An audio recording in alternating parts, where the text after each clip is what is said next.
Hi, this is Coach Colette, host of the Start Within podcast. I am very excited to share with you the recording from our most recent Let's Talk Live podcast event. It features Nana Eyeson-Akiwowo, the founder of African Health Now, and Anthonia Akitunde, founder of Motherhood. Our conversation was all about Black motherhood. So you're going to hear some really candid, real conversations about what it takes to be a Black mom in the world today. We talked a lot about the real aspect because, as with many aspects of our lives, you can find yourself getting caught up on social media and scrolling through pictures of everybody's perfect life, in quotes. In this conversation, Nana talks about what it really was like to give birth to her daughter, as well as going through the whole process of becoming a mother. She also talked about her mission for African Health Now and why she thought it was important to create not only health fairs in her origin country of Ghana, but also to create maternity go boxes.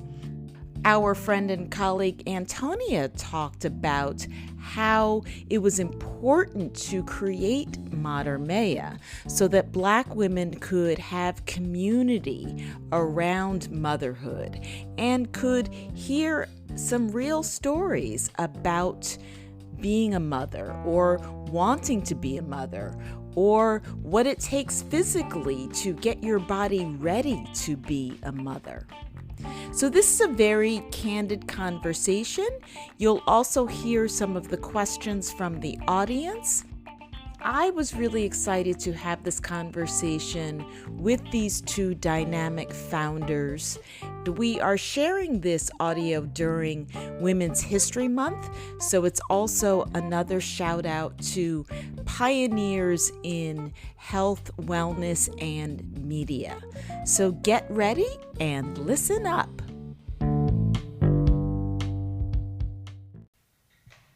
Hi, and welcome everyone to this Let's Talk Live segment of the Start Within podcast. I am Coach Colette, and I'm really excited to be here with you tonight. We are filming in the Center for Social Innovation. We are in the Women's Lab, and I am so excited to have this conversation with my two friends over here. We're going to be talking all about Black motherhood. And off camera, you can't see, there is an audience, so I'm going to wave to our audience and say hello and good evening and welcome, and thank you all for coming out this evening. So I'm really excited about this conversation, and this Let's Talk Live segment is something that actually originated with two folks on my team last summer when we wanted to have conversations about issues. And so we've talked about microaggressions, we've talked about minority mental health, and now we're going to be talking about Black motherhood. So I'm really excited to dive in. Are you ladies ready? Awesome. Awesome. So I'm going to introduce you to everyone. So sitting directly to my left is Nana Eyeson-Akiwowo. Yes, thank you. And she is the founder and president of African Health Now, which is a global public health organization started in 2005 when you were, five. Exactly, when you were five. When you were five. Yeah, there you go. To provide access to primary and maternal health for women and children in sub-Saharan Africa. So welcome to Nana. Thank you. Hey. And also sitting to her left is Anthonia Akitunde. Okay. Yeah, I did my homework. Yeah. And she is founder of Motherhood, which is a platform that celebrates, supports, and empowers Black women and Black mothers through content and community. And she is also a journalist, so I'm excited to have you on the show as well. Welcome, yeah. So I wanted to set some context. So I did my homework because I knew you all were going to be here. I'm wearing high-waisted pants, so I'm about to do a lean back. Did a lean back. The way my life is set up, I just want to, okay, I'm ready. You ready? You're good? You're good? So really on the serious note, right? So Black women die in childbirth at a rate of 4 times than white women. And so it's an interesting thing. So out of 100,000 live births, Black women have 42 deaths, whereas for the same 100,000 live births, there are only 13 deaths for white women. And not to say that obviously any death, any loss of a child is horrific, but we want to be thinking about, and particularly since high blood pressure and cardiovascular disease can lead to these issues in maternal health, and we know that in our community, that is something that our community deals with a lot. And when we're talking about pre-eclampsia, that it's 60% more common for African American women, and then when we experience it, it's actually more severe. So this is the context that we're talking about. Like, just wanted to lay that groundwork for everyone to get a sense of why it's really important for us to be having this conversation. But I kind of want to go back in time a little bit. Okay. And I want to start with you, Nana, and to take us back to 2005. Oh, not that far back. Yeah, I want to start because when you were 5, I want to know what was going on, and I know kind of a little the answer. What was going on in your family, what was going on in your world that led you to think, I want to get involved in healthcare? Okay, so I had no desire when I was 5, in 2005, to get involved in healthcare. What happened was my father had a heart attack in Ghana. And I, at the time, was an editor at a magazine, Essence Magazine. I guess I can say the name now, Essence. Editor at Essence Magazine. And I got this phone call that my father had had a heart attack after he had gone to the hospital, but he was on his way home or to his next errand, and he had a heart attack in a taxi. And the driver felt compelled to call me back in those flip phone days. So he called me because I was the last number dialed. And thankfully, through a bunch of my persistence, I was able to kind of get to a place where thankfully my father survived and everything was well. And that was just because I went into this production mode of like, I know I'm on Milk Studios on 14th Street, but I can fix this and will fix this. And so like convincing the taxi driver to stay, I thankfully had a friend who texted me at the same time who was like, where should I go get a bite to eat in Accra? And I was like, go to the hospital. Yeah. That's where you get a bite to eat, at the hospital. And he was like, what are you talking about? And I was like, I need help. My dad's in the hospital. I don't have any answers or any questions. I don't know what's happening. And he was like, oh, I got you. And so because of my, and also, I guess, access and also even a level of position that I could be in, that I could have someone travel, that I would have the friend that was traveling from another country into my country and was leisurely in a space that was like, oh, I'm hungry and I want to get something to eat, and that he would have the time to go to the hospital, have the financial means to then take care of my dad without me knowing. All of those things kind of came to me around the importance of access. And so when my dad got better and everything came together, I decided to galvanize all of my friends who were going to Ghana regardless. We go every year. We spend a lot of money, as you can tell from this full circle year of return that you guys have just gotten hip to. We do a lot of things, and I said, just give me one day. Let's volunteer a day, and I'll do the rest. And they were like, all right. And they showed up. I had about 21 friends come from all over the US, New York, LA, DC, Germany, Sweden, like they came from everywhere. And they met in Ghana. We had one day of volunteering. And that particular day, we provided over 350 people with access to free primal health care. So non-communicable diseases. We did blood pressure screenings, diabetes screenings. We had sessions on self-breast examinations. We had signs of a stroke. We had a full dental hygiene screening for the kids. And that was the moment where it was like, oh, what people need is access. What people need is information. What people need is the opportunity to talk to a doctor in a way in which they do not feel intimidated and feel like they can have a conversation and get feedback and not be judged. And so that was kind of the bud that started African Health Now. What really started it was the very next day when the fair was over and this old lady came to my house. She had seen somebody on a public transport bus with one of our bags and thought the fair was still happening. And she got all the way to my house and she was like, I'm here for the fair. And I was like, ooh, boo, there's no fair.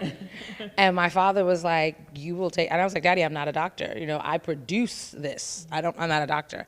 And he was like, you have everything she needs here. And so I called one of the doctors and was like, I have a person here. She was like, this is how you read the machine. I read the machine. I gave her a glucose testing. I did all of that in my living room. And the woman knew that she was hypertensive, but had not been able to check her pressure. And not because she didn't want to, she was an elderly woman, but she didn't have the means to. And so just me telling her, you're doing okay, your pressure might be a little high. She didn't have the means to take the medication, so she was trying to go through this natural way. And for her, when she walked away with the machine, I said, well, now you can check it all the time. This is what it is. Just the joy in her face that was like, I had helped her. And that one person impact was like, all right, I guess I'll be back again next year, Daddy. And I've been back since 2005. I've been going back every year. Wow. Every single year. Oh God, now I really am older than 5. Really am. That's fantastic, and I really wanted everyone to know that story, which lays the groundwork. Yes. And so, tell us, how did you get from there to the maternity go boxes, and tell us a little bit about what those are. So, I'm a mom.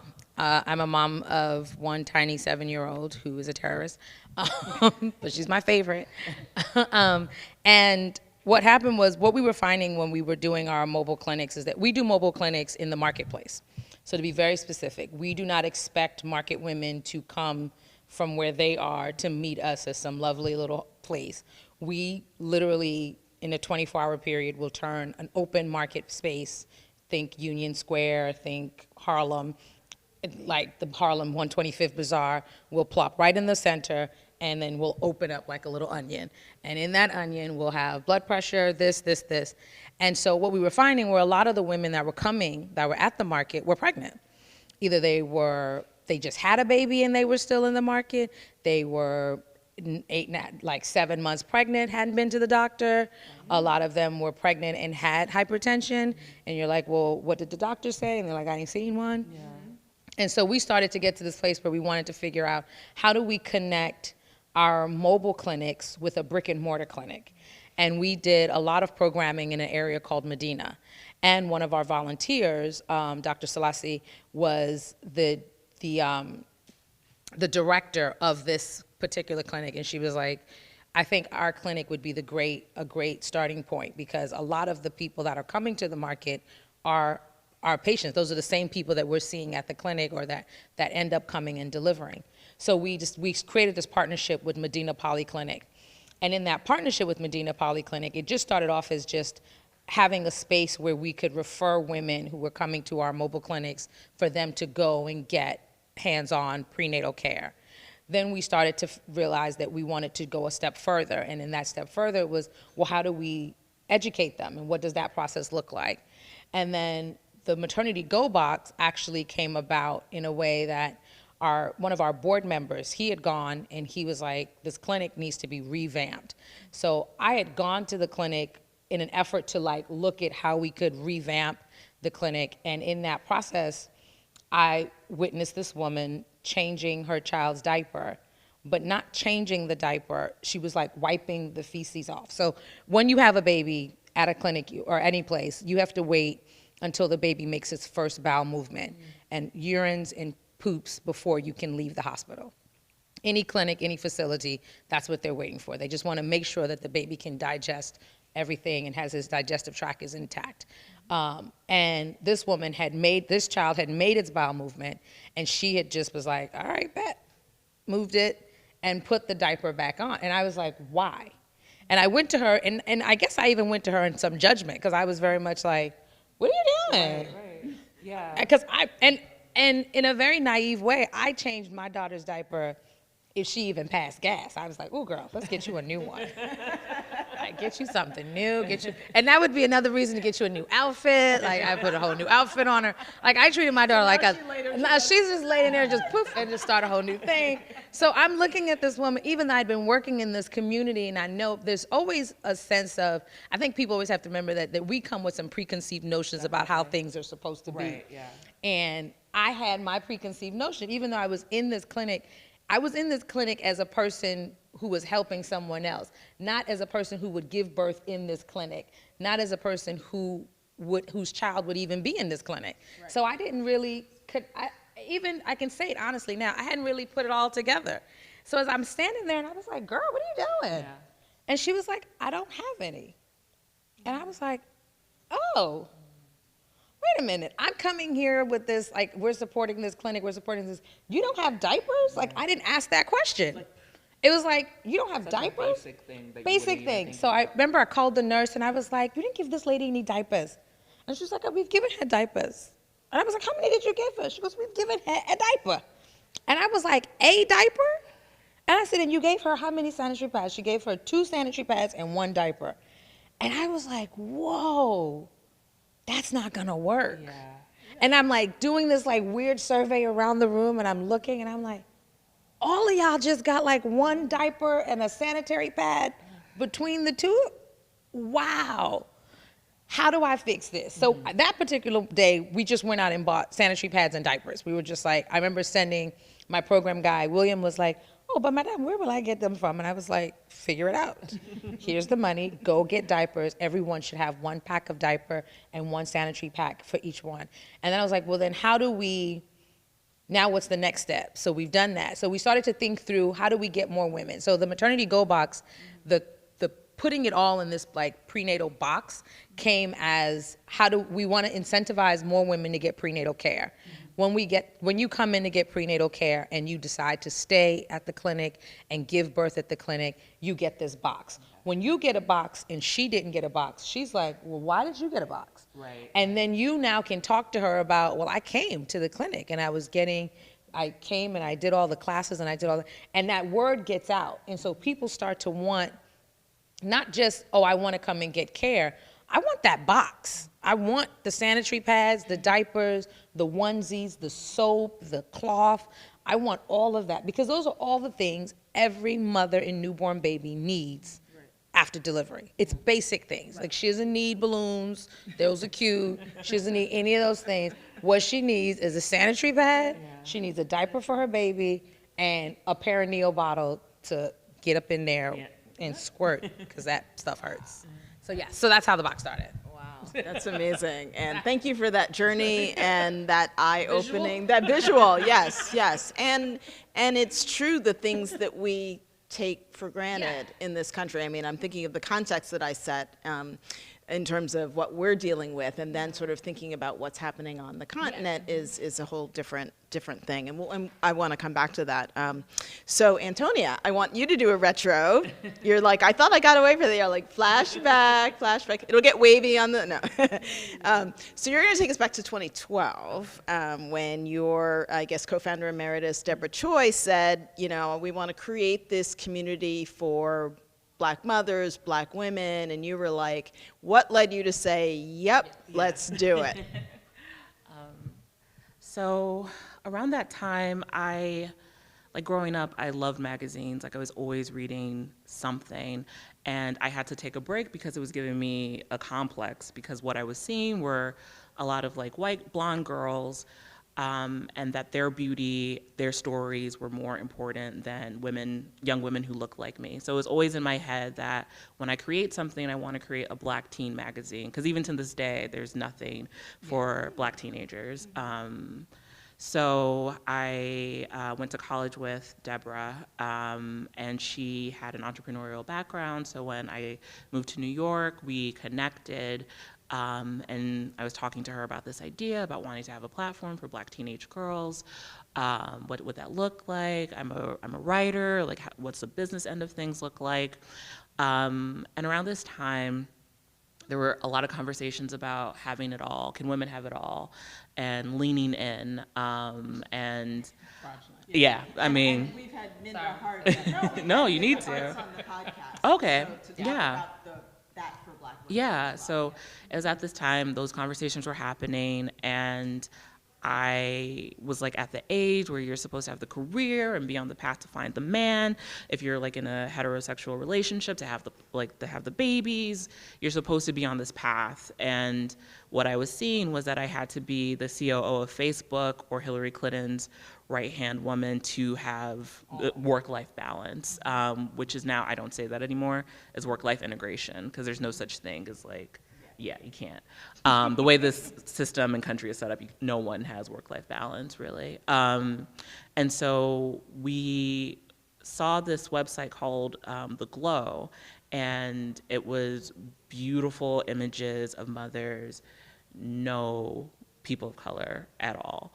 And so Deborah was like, actually, I feel like what you're talking about is more, we would be better serving community if we were talking to Black women about work life and how do they have the careers and mothers. And I was super interested in that too, because it was kind of like all this content I was reading was very fraudulent, to use your word. It's just like, you know, they're in this beautiful brownstone, and you ask them questions, and they're just like, I just woke up here, and I didn't do anything. I worked a little bit, but like, I have these beautiful kids, and this beautiful husband, and this like, it was so easy. Everything was so easy. Everything was so easy. So I wanted to have more realistic conversations with people about, no, seriously, like, how did you do this?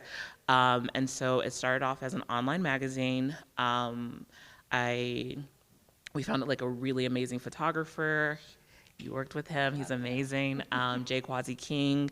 I wrote all the profiles, and then in 2014, people started to be like, I don't really identify with these women. And I was taken aback, because at that point it was just me, and it's all my words, so I just felt like, so you're coming for my writing? And like, but when I stepped back from my ego, I realized that the very nature of someone being photographed and someone saying that your story is worth being told puts them on a level of importance that person might not feel applies to them. So like even you, like when I interviewed. Right, so you were on. I did. I loved it. Yeah. It was the first time that someone asked me a question that I didn't feel bad about saying, this shit sucks. I just was like, I'm sorry, I don't know if we can curse, but I told you. But it was very much like we had an honest conversation. I think to your point, everything I had read up to that about motherhood and I told you, all of my girlfriends, even my Black girlfriends, who I guess to some extent thought that they had to also fall in line with this preconceived notion that motherhood would be easy and smooth, and that you dare not tell about the times you cry in the dark with the baby on your breast. And I was like, no, they all lied. All of them lied to me. Everybody lied to me. They're liars. Yeah. And when she asked me, we did the interview. We did like the normal interview, and then we did a video thing. And she was like, "So what's it like?" And I was like, "These bitches are liars. Yeah. This shit is hard. Yes, it's beautiful." But I remember having a friend who I asked, "What's it like?" And she was like, "It's so amazing. I mean, I just feel so connected to God." And I was like, and so when I had the baby, I was like waiting for my God connection. I was just sitting there like, it's coming. It's coming later. It's gonna come in 10 minutes. I swear to God, it's gonna come. And it just didn't come. Yeah. And I was like, I don't have this God-like connection.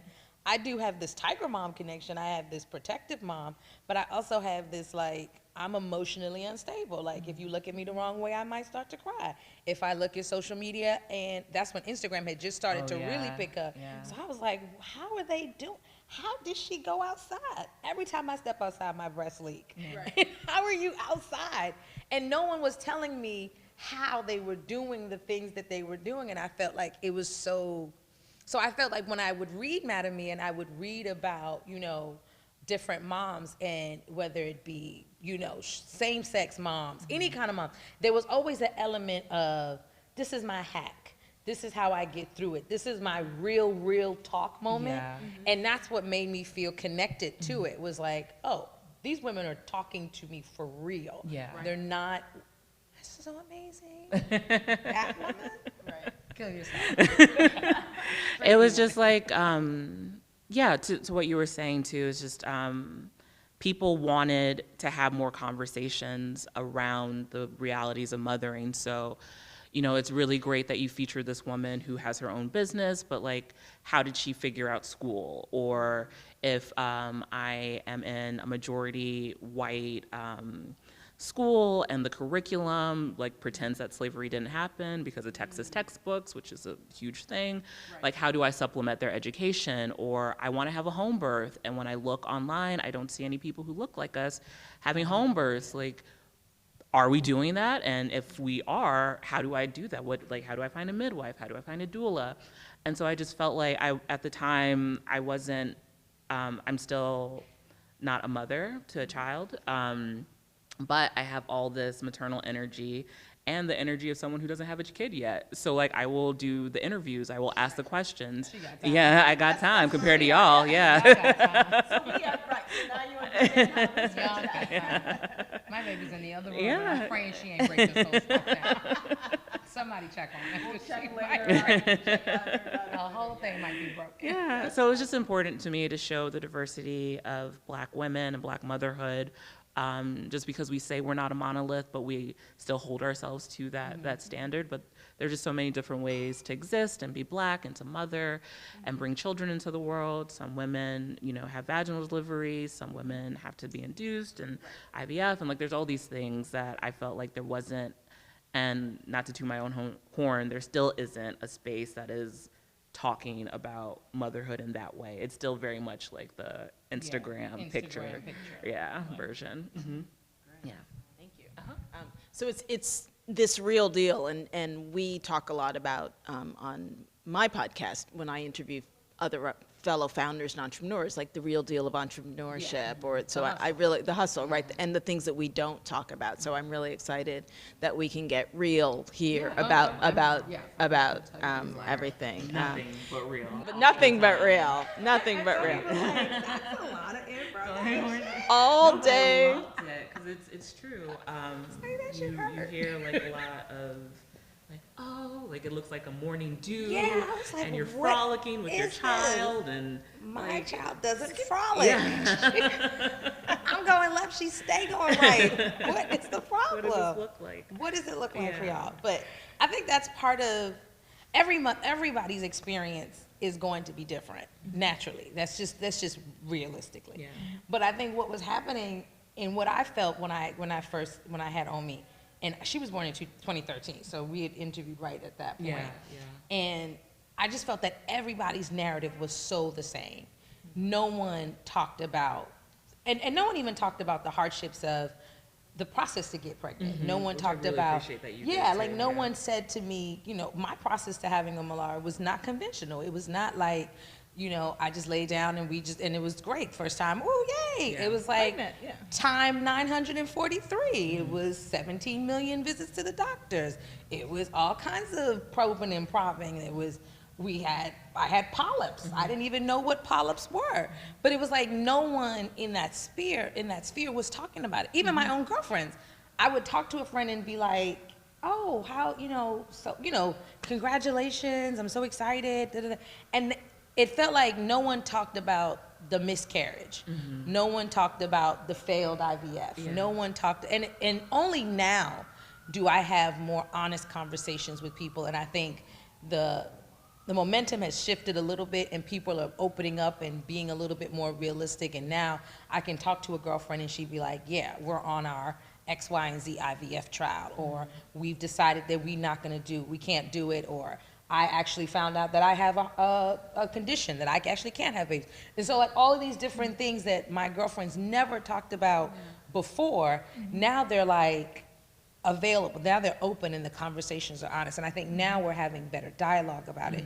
And you can find you can find some real community in knowing that somebody, you find some real community in knowing that, yeah, she may be sitting there with her baby and she's all excited, and she should be, but she does have some understanding of what, of how hard this is for you, and how hard you're going, and she can offer you some advice, and she's willing to offer you some honest advice. Like when wisdom sharing. Wisdom sharing, and a lot for the earlier half of this process for me, no one was sharing anything. I remember when I got my the polyps removed, even when the doctor said to me, so my situation was that, and I'm open to tell about it. My husband always is like, "Oh, take the mic." I gotta take the mic too. It was that I have been ovulating my whole time as a child, up, when you get your cycle up until, but I don't produce viable eggs. But I ovulate like clockwork. Every month I will ovulate and just boom. But they were not always viable eggs.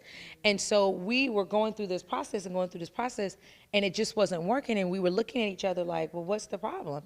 And then they said to us, oh, your eggs aren't viable. And I remember the doctor said it was so she was like, your eggs are so cavalier. She was like, oh. Those are my eggs. She was like, oh, I get it. Your eggs aren't viable. I was like, pardon me, lady, while you're like, thank you. And then we went through the process, but there was no one else to talk to, because it felt like all my friends before who had babies, when you would go to say, what was it like? They would just be like, it was just like, what do you mean, what was it like? Like, you're like, oh, you're not gonna be honest. And maybe they didn't have that experience, which is fine, but just say, wow, we didn't have that experience. It was easier for us, or thankfully it was easier for us and we didn't go through that. But talk to me about yours, and what are you going through, and do you need help? How do you need someone to talk to? And you just felt like there was no one else to talk to. And so when we finally got to the place where, we could have Omi, now when people ask me, I'm like, all of my viable eggs is right there. That's it. That's all I got. That's like she's sitting right there at the top. That's like the lack of community and motherhood in general, like this idea, and maybe you can talk about what it's like in Ghana, but I feel like American motherhood is so individualistic, and that you just the doors close and it's just you, your partner, if you have one, and your kid, and you can't ask for help. Like no one, whenever someone sees a baby crying on the train, they're all looking at the mom, like she's like a mess. And it's like, there's no culture of being supportive of it's like, get it right, and when you mess it up, we will be the first to tell you that you messed it up, but we won't be there to support you on the way to this big revelation. No, it's not similar in Ghana in that way, because what is happening on the continent is that culturally we do not talk about the birthing process. We do, culturally we do not. If a woman is pregnant in Ghana, she will, or if, I can speak for Ghana and say for most West African countries, she is hidden. She is under her wrap. She is not to be touched. There's not this oh my God, let me feel the baby kick. Don't touch her. She's not even allowing it. And those are some cultural things around energy and spirits, and how we even come to name our children is not even like you give birth and you name it. We wait a whole week before we name the child, because we want to see what your energy is, what your spirit, what child is this? And then who are we going to name the child after? And so that I find the same thing happens where no one is talking about the difficulties of childbirth, of child making or becoming pregnant. And what will happen, though, to the contrary, is that we do come as a community once the baby is born. Once the baby is born, the community rallies around you. When Omalara was born, my mom and my aunties were in that house so fast. My mom was in the hospital with me. The doctor couldn't even touch me. My mom had wrapped me up, my stomach. She had, forget the belly bandage, she had her cloth from her bag, pulled it out, and was like, I was like, oh, okay, you're ready. She already knew how I should sit down. She knew how I should get my, pass certain things out of my body. She was so on it. My aunties, by the time we got home, were already in the house. They bathed Omalar for the first, I want to say my mom bathed Omalar for the first 2.5 months. Solely. It was her. She stayed with you for sure? She stayed with us for a year. and she bathed Omalara like that was her. And all the Americans are like. And all the Americans are like, your mother-in-law stayed in, your mom stayed in the house. My mom stayed in the house with us, and my husband didn't even blink to be like, what, I mean, he had one moment where she was bathing her in the traditional way. So the traditional way we bathe is like, you put your feet into the tub or whatever, you lay the baby here. Okay. And The then, baby's resting on and your the baby's resting on your legs, and there is like piping hot water, piping, like killer chicken hot water. Then there's like warm water, and then there's like, and then there's this, the rag with the soap.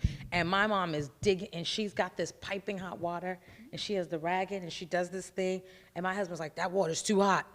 He was like, Ma, that water's too hot. And she just looked at him and was like, you don't get out of here. and she put that water on the baby's back and just like massaged it down, and Omi just pooped out. It was the most amazing thing. I was like, did she just poop on your leg? And she did that, and she was like, yes, this is how you control, make sure they have steady bowels. And everything she did had a rhythm and had a reason why she did things, why she held her legs and moved her legs when she was young. She's like, you know, children who, they're so young and people keep them so tight and bundled up, they don't get to really exercise their legs. So you pull her legs, move her legs, stretch her arms. My mom was doing all these things. I was like, girl, get her. I'm taking a nap. I'm taking a nap, Mom. But I realized that a lot of people didn't have that. And they're like trying to nurse and do this and do that. And I was like, nah, let these old people come in. You want me to eat this soup? What is it, goat? I'll drink this goat soup all day long. I drink that goat soup. My mother was like, you drink goat soup for breast milk. I was like, no problem. Yep. That's funny. Whatever you say. It's interesting because I know, Anthonia, you have interviewed holistic doulas and like Latham Thomas from Mama Glow, and so I was curious about what do you notice here in the States in terms of Black women, in terms of being receptive to, you know, ancestral traditions, having doulas, using doulas. Like, is that something that we're doing, warming up to? Yeah. And it's because it's a life or death situation. The great thing about all this reporting around the high Black maternal mortality rate and the infant mortality rate is that we know that this is happening, but there hasn't been there hasn't been an interest in how do we fix that. We say that there's a problem, but we don't talk about like how to fix it. And doulas are a big reason to work with a doula and have that kind of support. They advocate for you. A lot of doctors, from just testimonies and articles that I've read and interviewed people, they're very focused on the task at hand, and the task at hand can be dehumanizing. So they don't see the person, they see the situation. And so it's easier to understand that, oh, I need an emergency C-section if someone has like been guiding you throughout the entire process that this is something that could happen, and instead of being like go, do you want the baby to die, or like do you want to die, like what's going on, it's like so having a doula who's advocating for you, who's there with you at your appointments, who can speak for you when you like personally don't feel like you can speak up, or if you have questions, it's like a life or death situation for many people. And it's scary too, because not everyone is going to have that negative experience, but with that stress, which is a big part of a lot of our negative outcomes, it just gets you like agitated and anxious about the process, which doesn't help either. So having someone who's offering that emotional support to be like, no, it's okay, you don't have to worry, I got this, I'll talk to them for you. It's really important to have that kind of support. And also why a lot of women are deciding to have home births as well, is just like, let me just remove myself from the system entirely, and be with people who support me, and I'm not having a bunch of residents in like the space with me, or, you know, I know that my care provider is going to be my care provider the day that I give birth. That's interesting. And I wanted to talk about, you mentioned stress, and so we know that, you know, not just our individual stress, our personal stress, but also societal stress and sort of things like structural racism and also biases in healthcare can impact our health outcomes. So I was curious, I wanted to ask you personally as a mother, and then what you know from the community.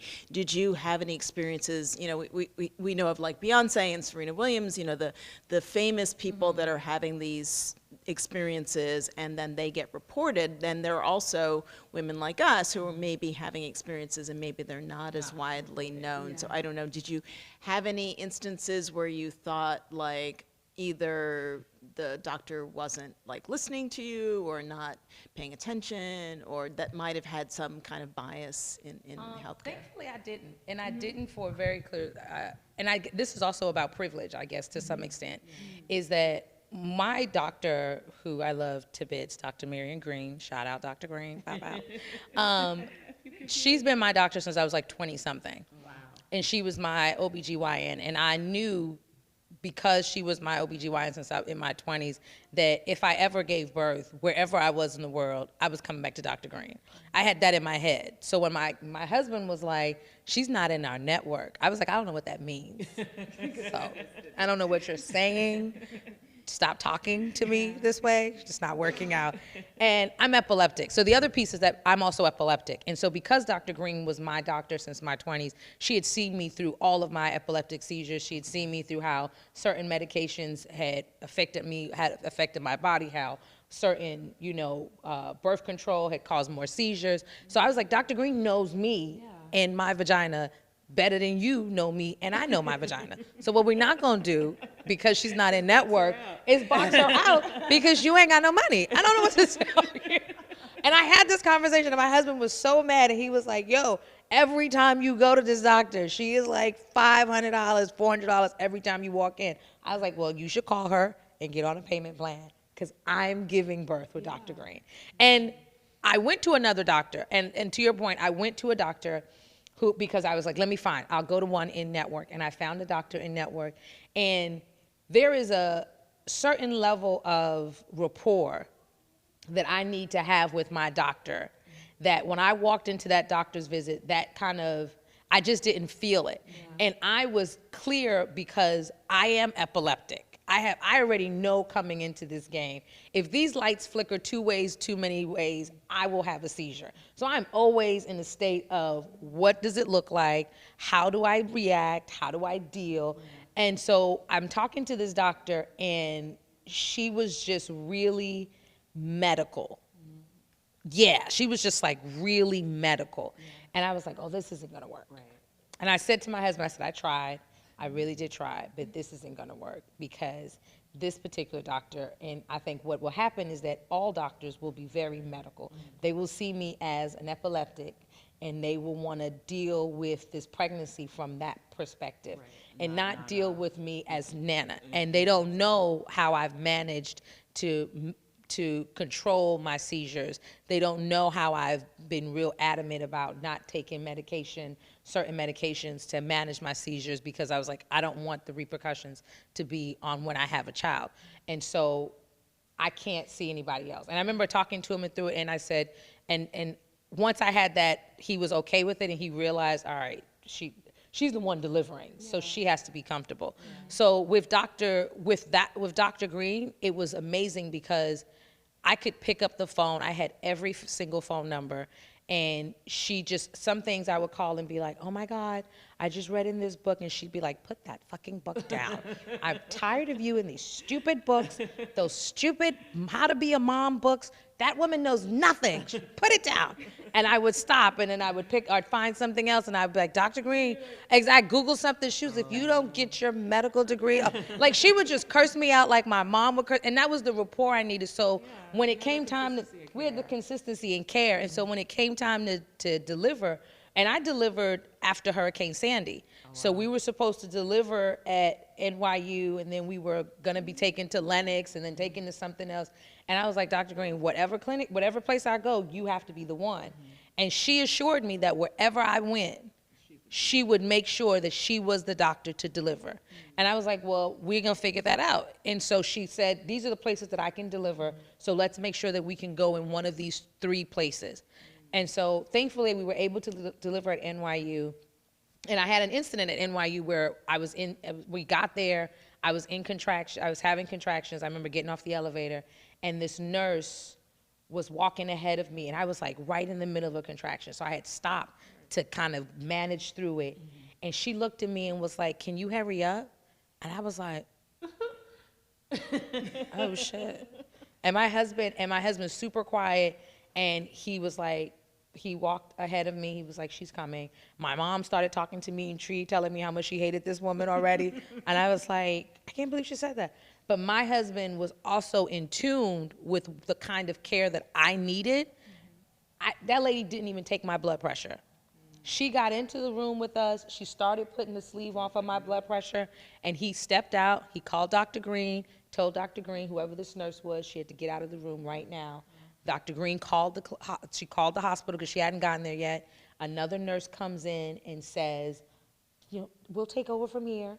And that one lady left, and we were there with that, and I was like, perfect. Yeah.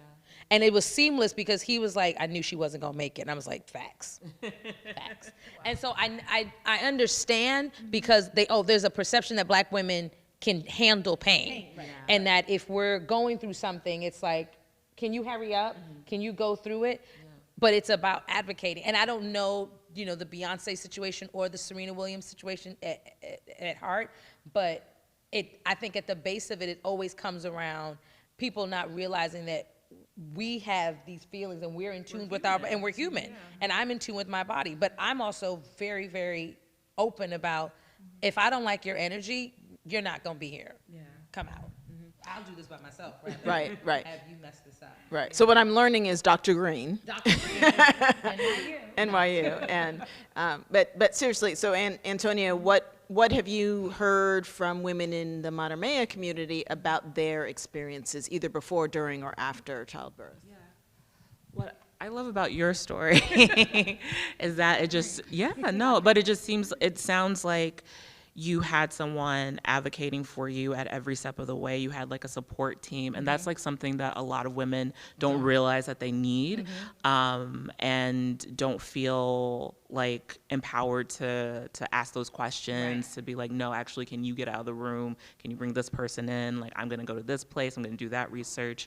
A lot of women on the site have shared traumatic birth stories where there's like a lot of stereotypes around Black women's fertility, that Black women are super hyper fertile, and that stems from, I always say like the short answer is racism. And the long answer is racism. It's always racism. But it stems from slavery, and when Black women were, used for breeding and to keep slavery going, and that they were mammies, but they weren't mothers. So they were able to, watch over white children, but they were very detached from their own children, and that goes into the welfare queen stereotypes that isn't a thing, but go on. And so you're going into these systems that already feel like they know who you are and know what you're about. So I've had some women who are like, I make sure to wear my wedding ring and make sure that it's very prominent so that they know that I'm not a single Black mother. Right. There was a woman who ended up miscarrying her first pregnancy, and she was in her 20s. She wasn't sure, she's just like, I know I need an OB, let me find one who my insurance takes, which is another issue. And it was in this kind of she said it was like a mill. There were just all these women, pregnant women, that they were just here's your blood pressure, here's this, here's that, get out, get out. And so when it was her turn, the doctor looked at her levels and was just like, this isn't looking good. And she was like, what do you mean? Yeah. Yeah. I want the record so that was not Dr. Green. She sent me to a specialist. We since have never seen that person again. But yeah, just this is her first pregnancy, and this woman assumed that she had been pregnant before and that she knew the language, and she was just like, this isn't looking good. Basically don't get attached to this pregnancy. And she ended up miscarrying weeks later, and she went to a different hospital, and it was a similar thing where it's just oh, she's miscarrying, let's get her through this process, and not let's get this woman who desperately wanted this child, was ready to be a mother, and is losing that child and has to process that loss. Like, let's treat her like a human being with some dignity. There's a lack of empathy throughout the entire process. And to what you were saying about like Black people not feeling pain, that like doctors actually believe that we don't feel pain the same way that white patients do. My dad almost died because he was getting some kind of work done. They intubated him. He stopped breathing, and they didn't notice because his skin didn't turn blue. And they told him that when they woke him up. Like, someone noticed, and they were like, "Oh, Mr. Akitunde, like, we didn't notice because you didn't turn blue." And he's like, "Okay, so now I'm a joke. My life is a joke." And that's why there's just like all these things that like, yeah, that's what you were waiting for? Really? Not looking at machines? Not looking, okay, all right. So it's that kind of stress and a lack of support and not having access to more thoughtful, more caring people that causes traumatic birth experiences, and that leads to awful postpartum experiences too, where Black women, like, we are Olympic winners for all the shitty things. Like, it's not fun. Like, or it is fun, and we have a lot of things. Because That even the postpartum conversation is around, who do you tell that you're depressed? As Black women, as Black people off the cusp, we don't talk about depression. No. We don't talk about mental health issues without. Everyone calls it the D word. Exactly. Like, I don't want to say I'm the D word. word. And you want to be like, what? You mean depressed? Depressed? You can say you're depressed. Dark skin? What's your word, Ma? What is your D word? But we don't talk about these issues. And so even when I even told my mom that, I was like, this is hard. She started to be like, it's going to be hard. And then she started to open up. And that's only after my mom being around me long enough to know that I'm going to keep probing for these kinds of answers, because I can't be the only one feeling this way. Yeah. That she started to talk about stuff, and then my auntie started to talk about stuff, and then I was like, oh, okay, so depression is not a bad thing. It's just a feeling that you're going through because your body just changed. Yeah. Your things are going through. You're having things happen to you, and if you continue to feel this way, it's okay to get help. Mm-hmm. And that was something that, as people of color, I don't even think it's just Black people. I think it's people of color, Asian, Hispanic. We just don't talk about this inability to manage it all. Mm-hmm. And sometimes you want to just be like, yo, I can't catch any of these balls juggling. They all fit the drop, all of them.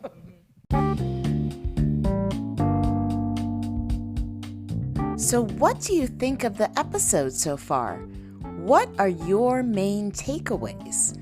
Before we jump into the next segment, I have a question for you. What's at stake for your health if you continue living your current routine?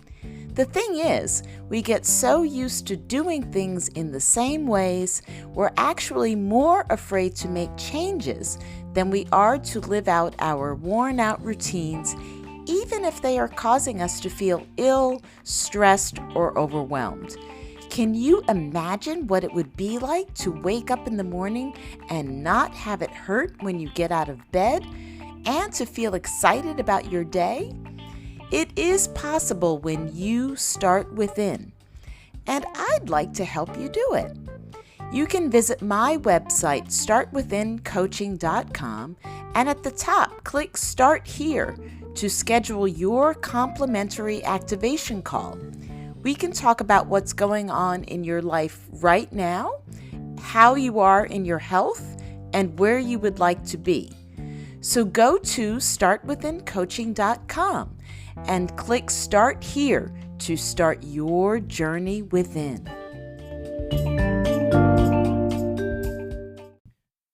Yeah, I mean, that's a really good segue, because I wanted to have a conversation about self-care with you because as Black women, as people of color, right, like that sense of hypervigilance, right, that not just, again, what's happening in our personal lives, but what's happening around us, in society can affect us, our stress levels as well. So how do each of you take care of yourselves mentally and or physically?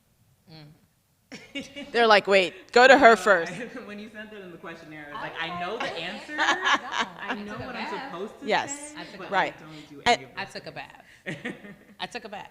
That is my answer. The fact that if I can get up out of bed and get to a place where I can get her set up, my husband's out, and I can get into the shower and take a bath, and I can put my makeup on and get dressed in a way that makes me feel halfway decent, then I'm like, I literally, those are my wins. I take small functional wins. Did I not forget the keys? Did I like walk out of the door and leave the keys inside? Yeah. Damn, that is not a win today. So these are small wins. I don't have the kind of like, I go to the spa, I don't do any of those things. Right. I don't do any of those. I remember that it's okay to cry. I cry often in the shower, which is why it's important. That's water. As the water can cleanse me. Yeah, exactly. But I don't have that. So I remember when I saw that question, I was like, I know there's like, to your point, I know there's this amazing answer. The real thing is, I cry. I say it's okay to cry. And I'm like, let's keep it moving. You did that. Let's go next. Yeah. And I put my face on and I go. Well, this is real, and there are no right or wrong answers. Okay, really, like, I mean, yeah. The Instagram answer. Instagram, what's your Instagram answer? Yes. No, and that's, I mean, Crying's, I cried. it's release. I love it. It's my favorite. Crying and naps. And naps. I love a nap. That's something you told me when I interviewed you. You were like, take all the naps. Take them while you can. I was like, oh, I love naps. I got to get them in. No, when I'm in a really bad way is like how I talk about like my D word period. Therapy. I think therapy is so important. I was seeing a therapist last year, and it's ironic because it was like, I thought it was bad then, and then it got a lot worse after I stopped seeing her. But her big thing was like the negative self-talk that you have, you need to put it down, write it down, and then write 3 irrefutable facts that counter that. So, for example, I would be like, oh, I'm dumb. Like I would have an encounter that would make me feel really dumb or little. And so I would write it down, and then the 3 facts, because for me, it's very easy to be like very dismissive of anything. Like the fact that you even want to interview me, I'd be like, like who wants to talk to me? But I would write like, I went to the University of Chicago. I went to Northwestern. A lot of people think I'm smart. Like, and those are the 3 facts, and like, let me sit with that, and that I can't say that it 100% always pushes the negative voice away, but it's made me more intentional about the thoughts that I have, and like the things that you think become the reality, and like what kind of reality do I want to create? Is it one where it's just like dark and gloomy and I'm the worst part of the world ever, or is it one where I'm doing important work and creating a lovely life in a lot of ways? It might not look exactly what I want to all the time, but it's not, it's not the worst. Yeah. Right, and that's the real thing. And the negative self-talk, I mean, I have it too, right? That sense of, and I think both in the interview I listened to when you talked about the social media and the scrolling, right? Like that's my thing. So knowing that, shut it down. If I'm not high-fiving you and saying Mater is awesome and African health now, I'm just scrolling through to just watch you on the beach of Mexico, and then I realized somebody told me, it was funny. Back then, I just was like, I just don't understand how they could do all these things. And one day, my girlfriend was like, she did all that in a day. I was like, there was no way. She was like, you just get multiple outfits, and you take a picture in the middle of the street at the meatpacking district. I know exactly what that street is. And she was like, and you take that picture, then you go to the next location. So it's like a photo shoot. Yeah. I was like, what? And it was like, having produced photo shoots forever, I just thought, social media, people were really living those realistic lives. And someone would be like, oh, when did you get back from Mexico? And they'd be like, what's she talking about? I'm like, no. 3 months ago. She's like, oh, girl, that was last year. I held that picture. I was like, no longer am I scrolling through this with this sense of envy and like what's happening and oh my God, I'm missing out. I'm not a good mom. My kid doesn't eat that. And all these things were like, this is all fraudulent. Yeah, This no, whole it's all thing is for show. fraudulent. The whole thing's fraudulent. I'm going to post our picture next year. Watch. It's like the episode is already aired. And it'll look like we're being interviewed again. But the thing, just cause. I'm going to start being fraudulent. I'm going to post my pregnancy picture. It's like your second kid, like that. Second kid and let that sit for 9 months. Till I then be like, that's when I realized, I was like, yo, social media is a trap. Yeah. And if you are home as a new mom, I was home for the first 4 months and that's all I had. I had this baby and I had my bad thoughts and I was scrolling and scrolling. And I was like, I'm just not living my life. I just can't believe I did this. And I was just spiraling. It's so isolating. It was so isolated. Yeah. And my girlfriend was like, girl, she took, and then she was like, and all those outfits was rented. I was like, Brand sponsorship. Rent the Runway. That's when Rent the Runway came Oh out. my And that was like, are you serious? She was like, girl, she still own them same leggings. I was like, yes, I feel good. I'm also in the same leggings. So yeah, so it's all perspective. It's all perspective. And that is what I'm learning. That's my self-care perspective. That's amazing. I love that. And thank you for the real, because we said we were going to keep it real. We're going to keep it real. So the one question that I ask all of my guests because of the podcast, which is, what does start within mean to you? So I'd love to hear what each of you think about that. And I was like, oh, what does that mean? Who'd like to go first? You want to take this one? Give yourself some time. Antonia's going to go. I think start within means having love of self, having knowledge of self, so that you're not looking for external validation for your existence. Something my mom always says is like, which this is pre-Instagram, so it's very analog, but she was like, don't judge where you are by someone else's calendar. Like, they might look like they're a lot further ahead than you, but you're right where you're supposed to be. And if you have confidence, if you have a sense of who you are, you won't let other people's movements upset you. So to your point about like the ladies who who batch a bunch of photos, it's like, that's cool that they're doing that. I know that I don't want to do that. And so knowing that that's not for me doesn't take away that that's working for them. It's just, it doesn't work for Because me. it could be the way that they're managing Their Yeah, time. yeah. That's totally great. Yeah. But it was, yeah. Yeah, so that's what start with from within means to me, is like having internal self-knowledge, so that you're not like, oh, but so-and-so is doing that and they're doing that and I should do that, but I don't want to do that, but should I be doing that? It keeps you grounded in your personal mission. I think I'm going to take her answer. 500. Can I take that? That sounds like I'll buy a vowel and add that vowel to whatever her last word, because that's exactly what I'm going to go with. No, I actually interpreted it differently, and I was like, start within for me really meant that the idea, I had to buy into whatever my goal is. And once I bought into it within me, then it didn't matter if you bought into it. Yeah. And I think that's what was, and I was just like, if I buy into it, that's solid. I believe in it, then I'm going to make this happen. And selling you is not necessary, actually. So yes, that's my start. Right. See, that's why I just needed it back. There you go. And I would say, as founders, right, that sense of you starting with the idea and then bringing it forth. Exactly. It's great to see when people who are meant to connect with it. Yeah. Like, I had a postpartum event last week, and it looked like no one was coming. And I was like, oh my gosh, all these other people are having events, and there's all these ladies with their Prosecco, like having a great time. And I started spiraling. And so I contacted the person I was co-partnering on this event with, and I was like, I think we should just cancel it. We should cancel it. No one's bought any tickets. No one's coming. Look, let's not do it.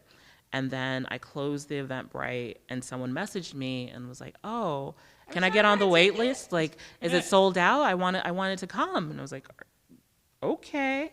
And then I got there, and the entire room was full of women who needed this like information that I was giving about, postpartum and the fourth trimester and how to thrive, how to set up boundaries if you don't want your mom or mom-in-law with you for a year. But that's an American thing, maybe. Like some things y'all just gotta eat and just let somebody come and cook this jollof rice for you.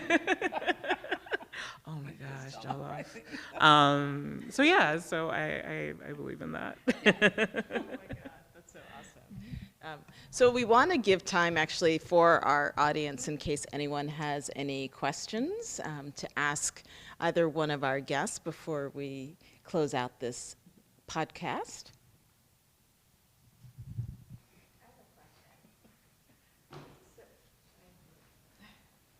I appreciated what you both were saying about the raw and vulnerable conversations about our process, the things that we don't talk about. Why do you think that is, and how can we become more comfortable at just like being open and being more honest about our journeys? I think for me, I know it's cultural. A lot of it is cultural, and and I think the process is to just say it. I remember when I first got diagnosed with epilepsy, my mother, you would have thought like I had the plague. My mother was like, don't tell anybody. And I was like, but you do know that I will have a seizure at somebody else's house. How are we going to explain that, mommy? And she was so adamant, like, don't tell anybody. Don't. And I remember she told everyone in the house, my dad, my siblings, she was like, we will deal with it. And I was like, no, it don't work that way. So I remember going to my aunt's house and I was like, I'm epileptic. And then everybody was like, what? And I was like, What's that? well, it's out. Let's figure this shit out from there. But I think that, I say that in jest, but in reality, it's like the only way. It's like, it's until you shout, I'm depressed. Like, you imagine if you're at a brunch, that brunch with your girlfriends, and everyone is like making their face and they're all like happy, and you're like, yo, bitch, I am depressed. Yeah. And they all will stop and be like, whoa, okay, that's our friend calling out. But we never say it. Every time someone says, how you doing? You're like, I'm good, girl. Yeah. How's it going? I'm good, girl. It's going. I'm on the struggle bus. What does the struggle bus actually mean? Like, say it, get out, say the word, and I think that's how the conversation starts, because you will be so surprised to find that two people next to you are in the same bus, and they are equally as scared of saying it out loud that they're struggling. And they are waiting for someone to be the one. And it's like, if we all just sit around and just pretend, then it won't happen. Yeah. But somebody's got to just shout it out. Yeah, it's building that community to feel safe to have those kind of messy conversations. I think to your point that it is cultural, that there's like an idea of what a woman is supposed to be, that's like consistently been someone who keeps everything inside, like has to be pretty, has to like look nice, like, and you're not supposed to say the thing that is bothering you, because Nigerian, American, someone's had it worse than you.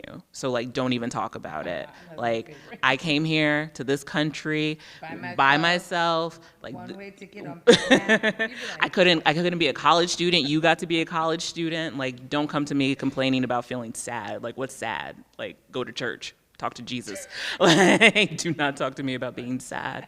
But I also, like you, just say the thing, and find, by saying what I need, I get the support that I need as well. So I'm having the conversation, I'm building community with people, and then they're like, oh, like, you're sad? Talk to this person. Or, oh, like, I'm dealing with infertility, and I'm like talking to people about that, and they're like, oh, I know somebody you should talk to. Someone told me about a shaman. I was like, cool. Yeah, like, I'll go to a shaman. Like, but like, I wouldn't know about that shaman if I hadn't say anything. So yeah, I think it's building community and spaces where you feel safe to talk. Because there are some places that aren't safe to talk to people. And once you say it, you know. Like, and then you also know how to weed down your circle. Yeah, because not everybody is for you. Is for you. Yeah. And in that moment when you're like, I'm depressed or I'm having infertility, and they be like, girl, and somebody they will show themselves in such a way that you can just be like, check. And no, don't need you in my circle anymore. Yeah, yeah. You're off mute, unfollow, delete, blocked. Yeah. And at this age, and I think in this time in our life where our mental health is so important, it becomes kind of like, I am actually okay with unfollowing you. I know we have been friends since I was 5. We ain't friends no more. Yeah. And I'm good with it because I know now that you are not for me. Yeah. And that's because I said something and you responded. Yeah. Or you put people in like different circles, like, oh, this is like, tier A where I'm talking about infertility and IVF and da da da da. And then this is tier C where I'm like, hey girl, bye. And like, you don't need to know that I don't like mess with you like that anymore. But like, I don't mess with you like that anymore. You don't know me. Yeah. So. Oh, yeah. And that was the other reason when we talk about the real, and I know we kind of kidded about it, but for me, my goal, I have the hashtag Disrupt Strong, which is really about how do we disrupt the strong black woman myth, which is, I think, underlying there's the cultural piece, and then there's that sort of piece of we are supposed to hold it all down, and we're not supposed to talk about how we feel, and so I think that I'm sort of on that side of also trying to disrupt that narrative and keep the stories real. Like a lot of the stuff that we give ourselves credit for, like strong black woman and black don't crack, like it cracks. Like, I read something that said that black women are 7 years older biologically than white women because of the weathering and stress of racism, and like, but we're saying we don't crack. Like, we're cracking, and we need to like we need to acknowledge that and work on what not cracking looks like, like it's not as simple as like I look fabulous on the outside and I'm so strong, but on the inside I'm like 7 years older than everybody, and like, have hypertension, like, obesity. There's just so many things that we take on that we don't need to. So. Another question. Ooh, this is an active group. Yes.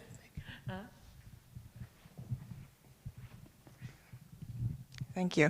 I'm Jana Renström. I'm actually a former OBGYN.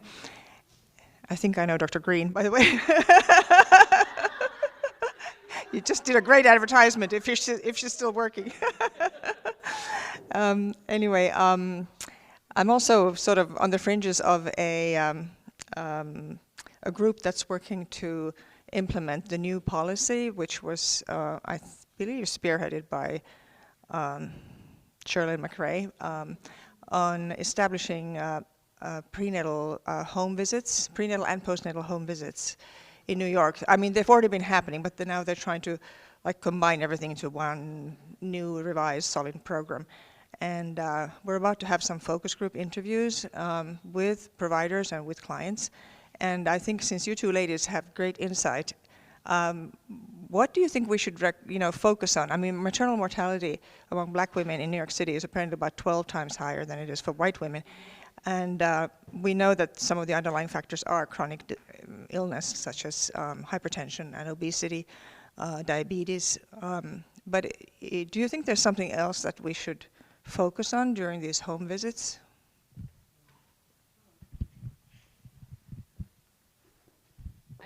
I guess before they even answer that, I think the home visit is a pre-delivery postnatal visit, both postnatal and postpartum. Oh, okay. And I from a non-medical perspective, I think what ends up happening, or what would be ideal, is in these home visits, we're not a culture for home visits. One, in the U.S. The U.S. is not a culture for home visits. The U.S., it's kind of like when, I even think back when I was a preschool teacher and I tried to do a home visit, it almost felt as if I was checking in to see if you were living properly, or coming in a very social worker, coming to grade this space. And I think before the home visit can happen, what has to happen is there has to be some education and some cultural education by those who are doing the visiting and those who you're going to visit, so they understand how to receive you. And in that will then create an opportunity where when you come into the home and you start asking the type of questions that you need to ask to get, to provide the care, that it is met with open arms. I know it's probably less clinical than you might have wanted a response, but for people of color coming into my home, it is a very special and private thing, and we do not allow every person into our home. In the American culture, we have not had doctors doing home visits since the 19-something, or 50s, I think, if at best. And so if you're coming into my house, there has to be some education that's being done from both the medical practitioner and from a patient perspective that lets me understand, that allows me to put my guard down so that I can receive you in my home in that way. And in that, I think that's probably your key thing, is there's a cultural disconnect between patients and doctors. There's a language that we don't speak. There's a, and I can laugh about Dr. Green. Everyone doesn't have a relationship with their doctor the way I have a relationship with my doctor. And until you create a relationship that is at least, what's the word I'm looking for? That has no, like, I don't feel like I can't ask you anything. Yeah. There's a rapport. Like, I don't feel like there's no question that I can't send an image of myself to be like, Dr. Green, what's that? Yeah. What's this? And she's like, I'm sorry, but everyone will not have that, but something similar to that can be created so that when you come into the home, when you come in, whoever that practitioner is, whoever that social worker is, whoever that caregiver is, I can feel comfortable to open myself up and to let my guard down, to show you what's really the cultural things, the economic things that are bothering me. I can really open myself up to be like, it's the hypertension you'll figure out is from my food.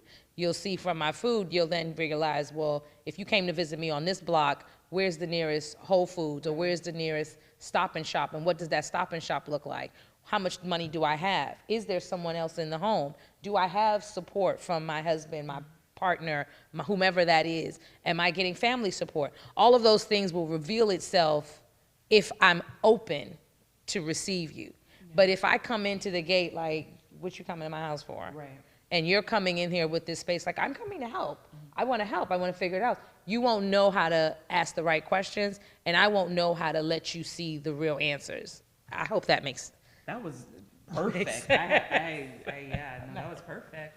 I think having to piggyback off your experience as well, that consistency, so that it's not just like, okay, so I'm going to see you for 3 visits before and 3 visits after. Like, how can you have a relationship with them that built off of the visits? So is it like a regular phone call, or is it text messaging, like meeting people where they are and where they're willing to be, to your point about like maybe a home visit isn't ideal for somebody until they feel like they know you, or even something that I don't think people talk enough about is domestic abuse. So maybe you don't want someone in your house because you don't want them to see what your situation is, but you need that support. I feel like there needs to be a lot of pre-work done before the first home visit and in between. So yeah. Yeah, for sure.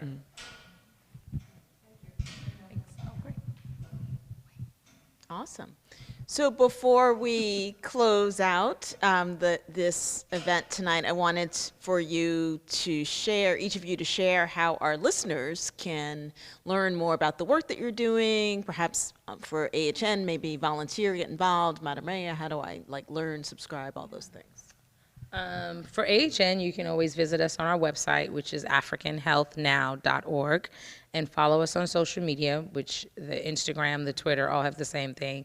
It's at African Health NW.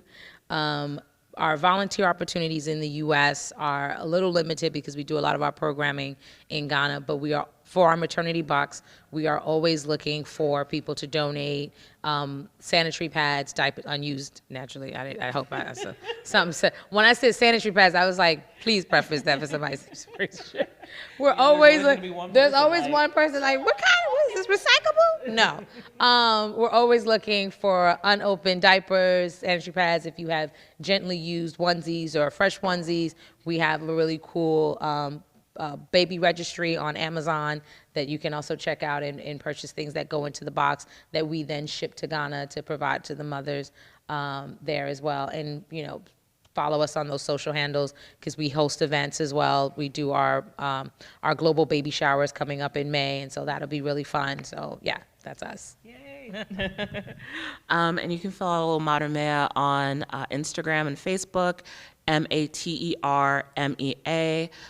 The website is matermea.com. I also do events as well, so you can subscribe to the e-newsletter through the website and just see what we're doing on Instagram and Facebook. It's just me for right now. The real talk. We're going to talk about doing that. We're going to figure this out. Ooh, I want in. Start within wants into the event. Start within wants to the event. We're starting within the event. Yes. So I want to thank both of you for sharing yourselves and sharing the real deal. And I am excited to get involved, and we'll share links in the show notes for both of your sites and the Amazon link as well. So, and thank you all for joining us this evening. And for all of you, you can definitely subscribe to the Start Within podcast wherever you listen to your podcasts, and excited to have another Young Boss Media production. So thank you to the Young Boss Media team for helping to produce this event, and thanks to Center for Social Innovation for hosting us tonight. So this is Coach Colette helping you to start within to finish strong, and have a great night. Thanks. Thank you.